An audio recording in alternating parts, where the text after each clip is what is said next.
Session talking about how manufacturing can drive the future of the automotive industry. Both on the OEM and on the supplier side. He reminded me that he started his career at Chrysler, in addition to the work that he's done at BorgWarner. As many of you know, BorgWarner is a $7 billion global technology leader in powertrain solutions. They're focused on improving fuel economy, emissions, and performance. Tim is also on the board of Bemis and Zepp. He served as past chairman of the executive committee of the Board of Trustees for the Manufacturers Alliance and the past chairman of the Federal Reserve Bank of Chicago-Detroit branch. Next, please welcome John Smith, who is COO of Global Fuelbox, which is a startup focused on developing fuel-saving technologies. John is well known in automotive circles as the former vice president of product planning at GM. John designed and led the successful turnarounds of Cadillac Motor Car and Allison Transmission. He was deeply involved in GM's alternative propulsion efforts, including the development of the company's first hybrid driveline while at Allison, and more recently, GM's full portfolio of hybrid and battery electric vehicles. John serves on the board of American Axle in Manufacturing and Smith Electric Vehicles. Last but not least, I'd like to introduce my colleague, Gary Silberg, who is a partner in the transaction services practice of KPMG and also the firm's national automotive sector leader. In addition to serving many OEMs and suppliers in the area of acquisition, divestitures, and joint ventures, Gary has contributed to many of the firm's publications, including the ones that you have in front of you, so moving parts in the Global Automotive Executive Survey. Gary also helps to lead the firm's annual Automotive Share Forum, conducted in parallel with the North American International Auto Show. Gary, would you like to get our panel started? I would. Thank you very much, Heather, and a big welcome to all of you. We are delighted to host this powerhouse panel. I'm honored to be with these gentlemen here. We had several calls, discussions, and I promise you this is a passionate group of people that have a lot of opinions. So we're going to have a little fun. We're going to talk about a lot of different areas, both in terms of public policy, competition, Michigan, global, you name it, we're going to hit it. And if we have time in the end, we will try to get some questions in. I'm not sure with these folks if we can, but we'll see how it goes. With that, you guys ready to, let's just rock and roll here. All right. Let's start off with you, David. Manufacturing. Okay, this is a big, broad topic. So why don't you let's set the table for us here. What are we talking about when we say automotive manufacturing is so important? Why the heck do we even need to care? And what is this manufacturing we're talking about? Well, manufacturing in general, I think we all recognize is fundamentally important. If we look around this room, other than ourselves, everything else was manufactured.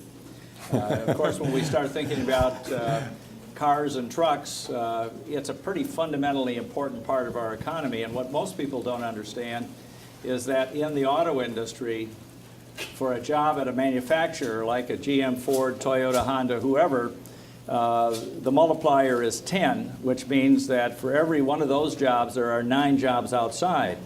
And for companies like Tim's in the supplier community, the multiplier is about 6. And if you contrast that with a multiplier on a job on Wall Street, which is about 2, it tells you how fundamentally important manufacturing is as a part of our economy, and certainly this is true in auto manufacturing. And one of the interesting things that we tend to get caught up with is we think of manufacturing in a very general way, but there are some separations. I would say small tech and large tech. Small tech, most of you have iPhones or BlackBerry or something like that. And that kind of manufacturing is going to be done wherever the costs are lowest because the value density is so high you can ship it around the world very easily. On the other hand, when you talk about big tech like making cars and trucks, we can make this here competitively with any place in the world because the value density is really lower, and so you need to make where you sell, and that's what's happening as a part of our economy today. But we often think of these together, but there are huge differences between big tech and small tech, and big tech is really, really important in a place like Michigan. Now, David, on that note, you talk about big tech, small tech. I've got my iPad up here now. Small tech.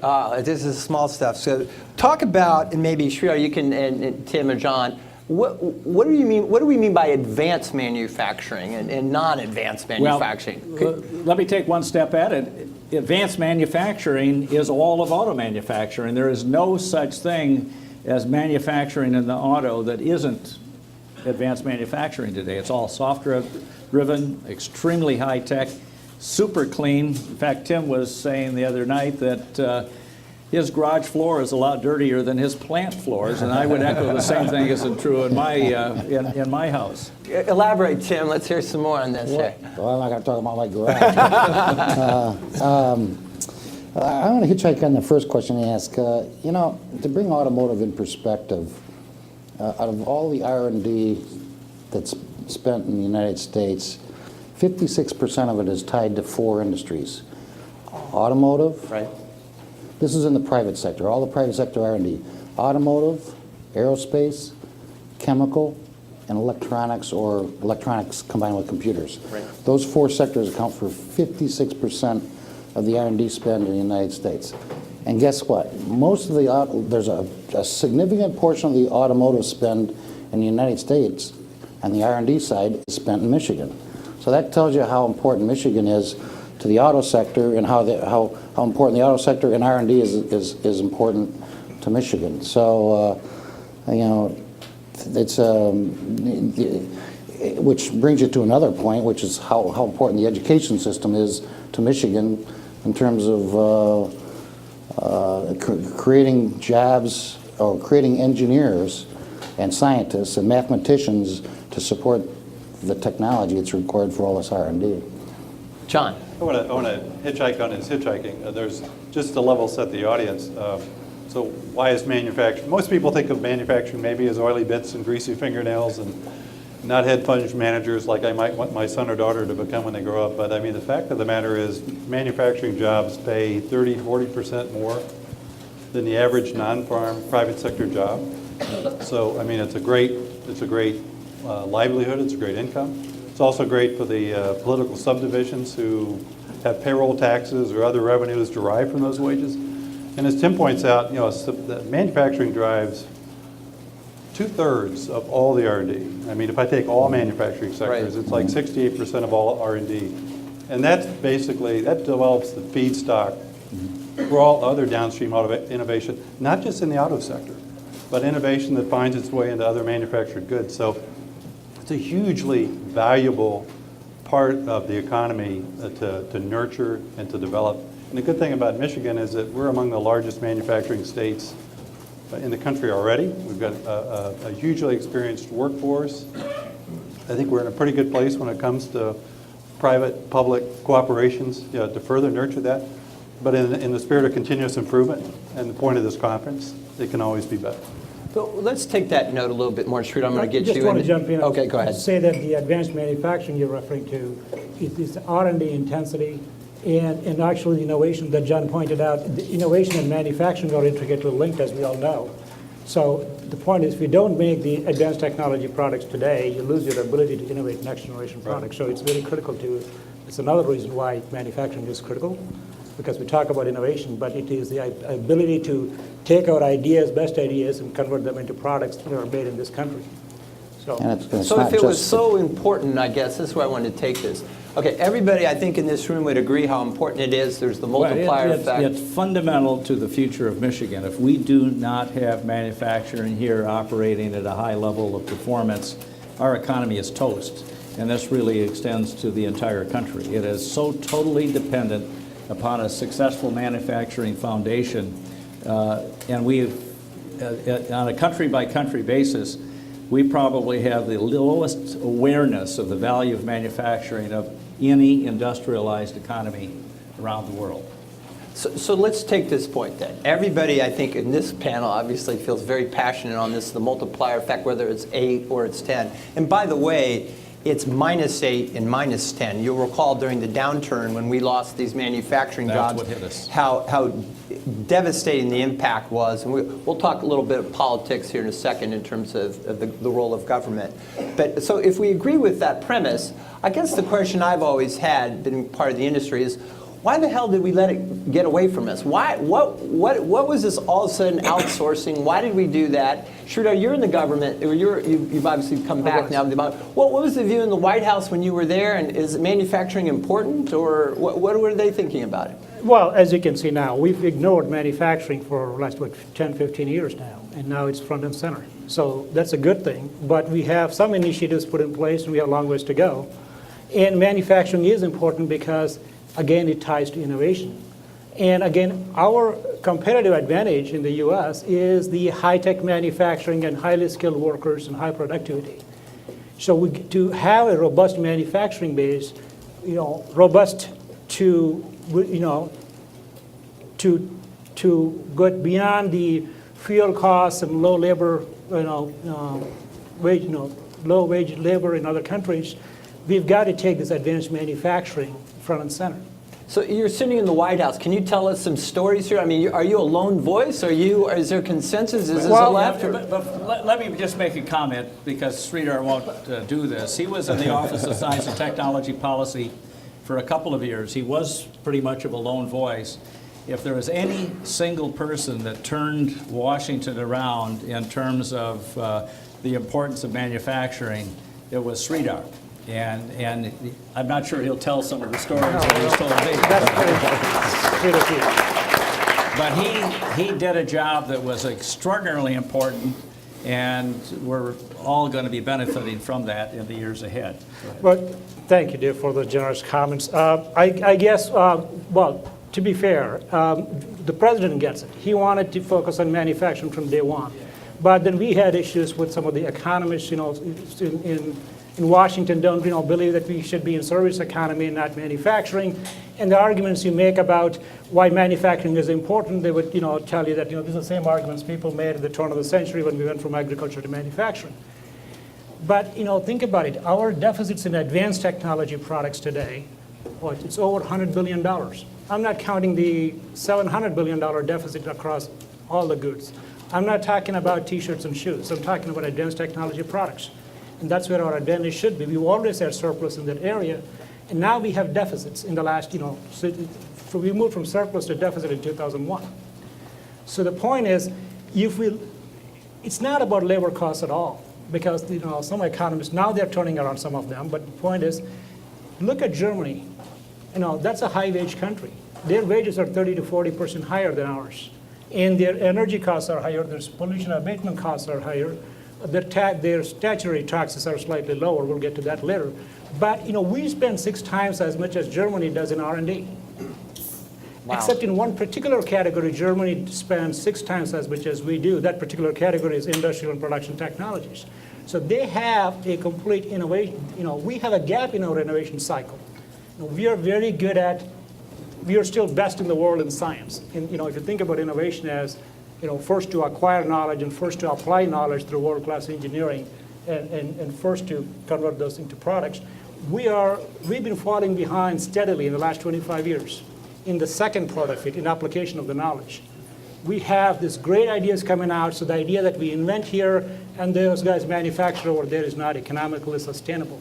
So if you take that theme, you've got one quick second on that theme. The basic to the applied, and where we dropped the ball on that. I want to talk about that, and like the BorgWarners of the world, or the former GMs of the world. Did you see that trend where we dropped the ball there in terms of we were the leaders in basic research, and then when we get to the applied, we handed over these technologies to the rest of the world? How did BorgWarner deal with stuff like that? Well, the simple answer is no. I don't think we dropped the ball, both as a BorgWarner or as a country. The issue is that manufacturing is somewhat like the image of Detroit. It's a perception problem. It's not that we gave up on manufacturing, it's just that everybody got excited about the banking industry, Wall Street, M&A work.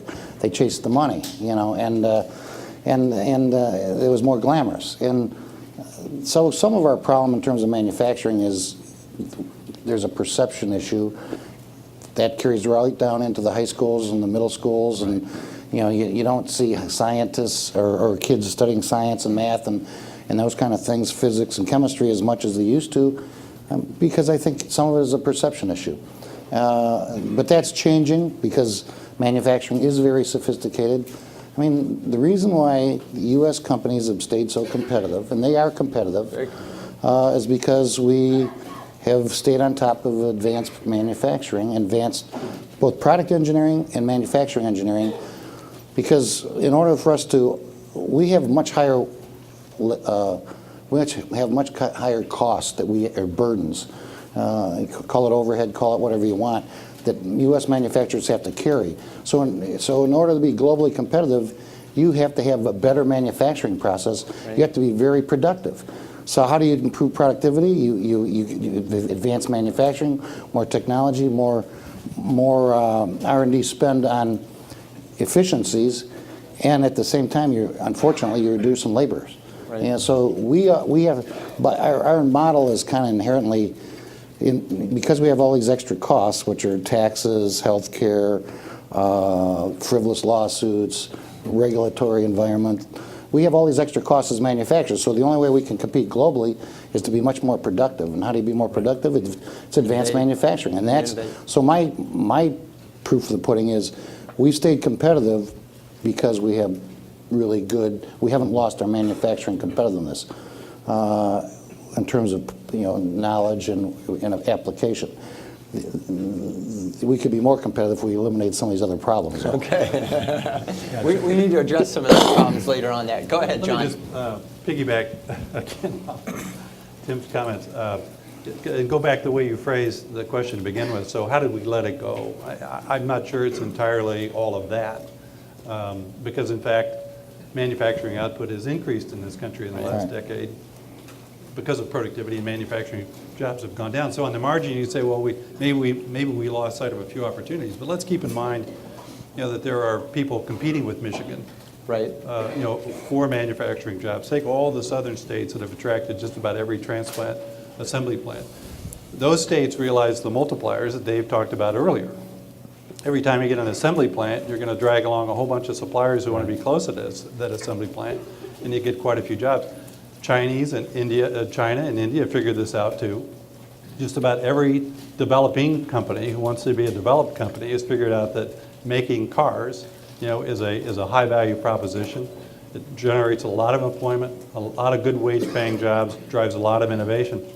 So, I mean, I'm not sure that we've given it up as much, or in answering the question, we need to take in consideration what others are doing to improve their competitive standing vis-a-vis Michigan.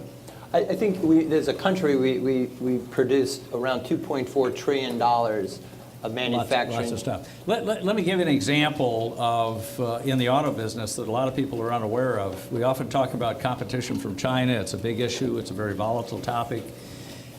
You could make a car in China, assemble a car in China at zero labor cost, and with our productivity today, the cost of transportation and the cost of that finished product sitting on a ship is greater than the labor savings. I mean, we've advanced high-tech manufacturing is amazing. Now, there's a corollary dimension to this that people need to worry about a lot. For example, 30 years ago, somebody could go into a job on the assembly line literally as a high school dropout. Now, the minimum skill to work on an assembly line, minimum education, is a 2-year community college degree. We have productivity that's tremendous. The technology has improved dramatically, but it requires a very different skill set if we're going to operate those facilities here in this country and here in the state of Michigan. Yeah, Sridhar. I just want to clarify on the point that, broadly I was referring to innovation as emerging technologies, capitalizing on our own discoveries and inventions to convert them into products made in this country. In contrast that with the competitiveness, manufacturing competitiveness, which companies like BorgWarner have been very competitive. The innovation part I was referring to is, yes, we have in fact 15 out of 19 manufacturing sectors, we had a decline in the manufacturing output between 2001 and 2007. Yes, the manufacturing productivity is higher in the manufacturing, the productivity is higher in the manufacturing sector compared to the rest of the economy. But it's not as high as it's generally reported, because those numbers are exaggerated for wrong reasons, for wrong calculations. I can explain more in detail on that. But the point is we lost 7 million jobs right? 6 or 7 million jobs in the last decade. And our manufacturing output has gone down too, so the productivity improvements is questionable. But the point is, we outsourced. You asked about why are we outsourcing. Listen, we outsourced printed circuit boards in 1980, an essential component of your laptops and everything else. And now, I don't know, almost every Windows-based, laptop is made in Asia. So that's how you look at the battery technology. Right. We had, we got our Nobel Prizes and we got these things are largely invented here. But then we don't have the manufacturing base anymore. That's what I was referring to. And the battery technology, we had a lead on it 25 years ago. We lost that because the supply chains for laptops and other small lithium-ion batteries were over in Asia. So once you lose the supply chains, it doesn't matter what the taxes are, what the labor costs are, what the regulations are. There are certain things you will lose your ability to manufacture. So that's, I think, what you were trying to get at in terms of the model of this concept of we're basic research, and we invent so many great things here. But when you go from the basic research down to the applied research, we let a lot of people come into our country, and a lot of this technology leaves where we kick them out of the country from a labor perspective, but we don't let all the smart people stay, or they're able to get access to this, and it was invented here. Is that the right model, or is there something we're doing right, or is that okay, or what do we need to do about that? I would. Go ahead, Tim. Yeah, I'd probably rephrase it a little bit there. Tell us how you feel. Well, we're a global company. We invent technology here. We take it over to Europe, or we take it to China. Yeah, we use the technology here, but some cases, like we're fuel economy. Up until the last few years, fuel economy wasn't a big issue here. So, but we focused on fuel economy. We took all that technology, we actually launched it in Europe. Okay, so we became 50% of our sales are now in Europe. But guess what? All that European technology that some of it was invented here, some of it was invented in Europe, but even the stuff that was invented here, used in Europe, now your fuel economy is a big issue here in the United States. Right. So all that technology that we invented here, launched over there, is now coming back here, and we're using that technology in the United States with U.S. jobs, or U.S. engineers and U.S. workers putting it together. Take the Ford EcoBoost turbocharger as an example. That's one of the things that was built in both countries now. Some of the technology we're building, but in our industry, in our company, we build our products where our customers build their vehicles or their engines or their transmissions. So we build where we sell, and we don't do a lot of outsourcing. So in the United States, we ship to the United States OEM plants. In China, we ship to the Chinese OEM plants, and same thing in Europe. So, but technology is invented anywhere. We should invent technology anywhere in the world, and we can, and we do, and we're a global company. Eventually, it finds its way back to the United States, whether we invent it here or we don't invent it here. Well, basically what we live in is a boundaryless world today. I mean, people and capital and technology flow across those boundaries, and that's one of the hardest things to see until you look at a company like BorgWarner or General Motors or other companies in this business that now are true globally integrated companies, and that boundaryless world is just an amazing world.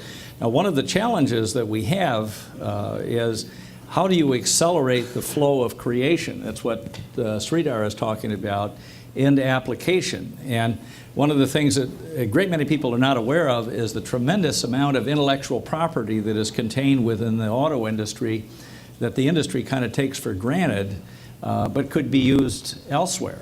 Or you look at an example many years ago when robotics were created, the defense and aerospace industry brought the basic technology to the fore.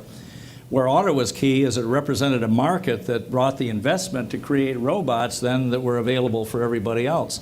So we often tend to sort of denigrate the role that auto plays because it's so much a part of our lives. We see it, but we really don't understand at its roots how vitally important it is in this industry. One of the things that we've worked on in the last couple of years is to create an organization called Auto Harvest. And what it really is a marketplace for intellectual property, to move it around, get people together to buy, sell, collaborate, and invest. Both General Motors and BorgWarner, for example, are part of the founding group of this. And the whole idea is let's make intellectual property move more quickly where it can be used. And by the way, if you go to autoharvest.org, you'll see that, or if anybody's interested, I've got a couple of little brochures here. But it's using social networking tools. It's kind of like the Facebook for technology to really accelerate that flow of intellectual property from where it's developed to where it can be applied and create value. John? I'm just thinking about Michigan's role in manufacturing and the point of this particular conversation. And the good news, even though we may not have landed every transplant assembly facility that's come to the United States, just about every transplant has located their auto R&D in Southeast Michigan. Right. It's a huge asset. And it's pretty well fed, I think, by institutions like the University of Michigan, Michigan State, Lawrence Tech, Wayne? in terms of working very closely. It could be more. And I Well, think there's over 350 R&D facilities for auto in Michigan. it's huge. It feeds manufacturing, and manufacturing feeds it back. I think an issue which we probably want to tee up a little bit is whether or not we're feeding the R&D side well enough, because I think the reasons why places like China and India are looking attractive, for, say, for the auto business, is that they're pumping out huge numbers of well-trained engineers. And it's not so clear to me, that our country, our state, is doing as good a job in terms of the talent pipeline when it comes to engineering, or even some of the technical jobs that are available today and go That we unfilled. can't fill. Let's talk about that. What do we need to do to get the engineers and the technical people in the training? Well, there's a combination of things, and I think one thing is that we have to significantly raise the aura of things related to manufacturing. It's not viewed as a destination for kids that are very young. In fact, we've taught them to be avoiding something that where you'll get your hands dirty. You can get richer in New York. You can do all kinds of things in Chicago. But building things was not, in the last 10 or 15 years, has not been an aspirational type of thing. And unfortunately, and this is really scary, we have a number of what we would call choke points. That is, things that could shut off manufacturing. We saw this demonstrated with a tsunami and earthquake in Japan. Very few people had the notion that that could have such a dramatic impact when you took a couple of key suppliers out of the game. We're looking now at a choke point in terms of the supply structure, foundries, tool and die capacity, and one of the most serious potential choke points is in talent. Now, we've talked about it here in terms of engineers, the assembly line worker, skilled trades. Sridhar was mentioning to me the other day that in Detroit, there are over 700 job openings right now for CNC machine operators that they cannot fill because there isn't that skilled workforce. And so one of the things that as a state we have to do is dramatically increase the vision of what manufacturing is, help kids and parents and politicians and teachers understand how vitally important it is for the future, because our manufacturing base will dry up if we don't have the talent here to address it. In fact, we created a group, that little, I don't know, most of you probably didn't see it, that 6-minute video that featured Alan Mullally is related to a program that we're putting together called Building America's Tomorrow. And what Building America's Tomorrow is aimed at is K through 12, getting kids to understand that this is a really important field. There are great careers, create some publicity around that, and bring some things into the schools. All of the technical societies, for example, have some great educational materials, but they're used in 1 or 2% of the schools. Tim can tell a story about what his company did in South Carolina, and I think, Tim, you might mention that. Sure. Well, let me just say this. As a company, BorgWarner, we can do a better job of making the schools in our area, where all our plants are located, and we have about 20 plants in the United States, make the middle schools and the high schools more aware of the benefits of engineering and science. But we donate to the SAE Foundation. We donate for a number of years, and I have a plant down in South Carolina with a very, how should I say, proactive plant manager. He was a plant manager of our Cadillac, Michigan plant, and he did a great job up there within the community. Well, he got promoted, went down to South Carolina to run a larger plant, and they decided they're going to get active with the middle school in that community. And it's in Seneca, South Carolina, not too far from Clemson, coincidentally. And so they found out through our people up here that we donated through the SAE Foundation, and so they went to the SAE Foundation and got some money from the SAE Foundation, which is, it's not just a Detroit chapter, it's a national initiative. So they took the SAE, some of the money that we donated, some of the money we donated to the SAE Foundation went down to South Carolina. They used it to launch this awareness program, and they did a competition, a scientific competition, and I guess it's some kind of a national competition at the middle school level, and they basically created a product or created something that was engineered. They won the national competition. They went all the way to Washington, D.C. They won the national competition. Wow. So now all these schools in the local area want to get on this program, and they're all going to tap into the SAE Foundation, I guess. But so just one little seed idea like that, with a little bit of support money out of Michigan, ends up down in Clemson, down in South Carolina, to help the education system down there. And now they got a whole network of schools and companies working on that. Now, I need to get my same people up here and in Michigan, and we have 2 tech centers in Michigan, a plant in Livonia, a plant in Cadillac, and a headquarters here. Right. And we're involved, but that was a good example of something that's terrific. There are great programs, just tremendous programs. SME has programs, SAE, IEEE. And you have been watching live coverage of the Mackinac Policy Conference. You've been watching how manufacturing can drive the future of the automotive industry. So let's check in now with veterans entering